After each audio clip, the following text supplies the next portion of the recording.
জাতিসংঘের সাধারণ পরিষদে যোগ দিতে বর্তমানে যুক্তরাষ্ট্রে অবস্থান করছেন বাংলাদেশের অন্তর্বর্তী সরকারের প্রধান ডক্টর মোহাম্মদ ইউনূস। সেখানেই সাইডলাইনে বিভিন্ন দেশের রাষ্ট্রপ্রধান ও তাদের কর্তাদের সাথে নিয়মিত সাক্ষাৎ করছেন তিনি। সম্প্রতি ডক্টর ইউনূসের দীর্ঘদিনের বন্ধু সাবেক মার্কিন প্রেসিডেন্ট বিল ক্লিনটন আয়োজিত এক অনুষ্ঠানে যোগ দিতে গিয়ে জুলাই আন্দোলনের সম্পৃক্ত শিক্ষার্থীদের পরিচয় করিয়ে দেন তিনি।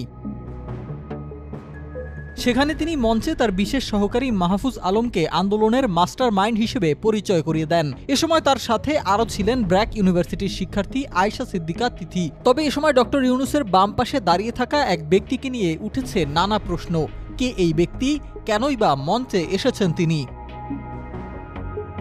জানা গেছে মঞ্চে থাকা ব্যক্তিটির নাম জাহিন রাজিন।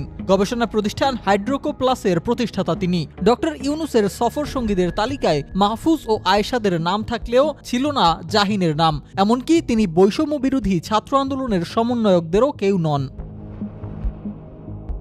সামাজিক যোগাযোগ মাধ্যমে অনেকেই তাকে স্বৈরাচারী আওয়ামী লীগ সরকারের সংশ্লিষ্ট হিসেবে দাবি করেছেন। ছড়িয়ে পড়া একটি ছবিতে তাকে সদ্য পতন হওয়া আওয়ামী লীগ সরকারের স্থানীয় সরকার মন্ত্রী তাজুল ইসলামের সঙ্গেও দেখা গেছে। তবে ওই তরুণকে অনুপ্রবেশকারী হিসেবে উল্লেখ করেছেন বৈষম্য বিরোধী ছাত্র আন্দোলনের সমন্বয়ক মাহফুজ আলম। তার দেয়া এক ফেসবুক পোস্টে তিনি বলেন, ওই ব্যক্তির উপস্থিতি সম্পর্কে জানতাম না আমরা। তিনি ডেলিগেশন দলের সঙ্গেও যোগাযোগ করেননি। স্যার যখন আমাদের মঞ্চে ডাকেন তিনি তড়িঘড়ি করে আমাদের আগে মঞ্চের দিকে ছুটে যান। সন্দেহ হলেও তাকে মঞ্চে যাওয়া থেকে আটকাতে পারিনি আমি। এমনকি এটি ফ্যাসিবাদী গোষ্ঠীর পূর্ব পরিকল্পিত কাজ হিসেবেও দেখছেন মাহফুজ আলম।